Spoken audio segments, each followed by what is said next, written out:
Hi everyone, and welcome to Snappyit. In this video, we'll focus on color change, one of Snappyit's core features. Color change lets you create realistic color variants from a single product image, without reshooting, retouching, or manual masking. It preserves fabric texture, lighting, and fine details, making it ideal for product variants and catalog expansion. If you find this helpful, consider subscribing for more Snappyit tutorials. Now, let's take a look at how color change works. From the top menu, select Color Change. This will open the Color Change workspace. Upload the product image you want to recolor. Simply fill in the editable field, for example, the buttons, the stripe, the sleeves only. This gives you precise control, without manual masking or Photoshop skills.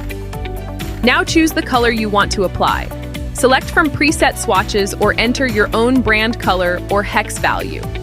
You can recolor the entire product or specific components. Click Generate. Snappyit analyzes the fabric, texture, and lighting, then applies the new color while preserving all original details. This ensures a realistic, studio-quality result. Preview the generated result and review the details. When you're satisfied, download the high-resolution images and use them on Shopify, Amazon, eBay, TikTok Shop, or in your lookbooks. If you're new to Snappyit, you'll receive free credits to try color change for yourself. Thanks for watching, and we'll see you in the next Snappyit tutorial.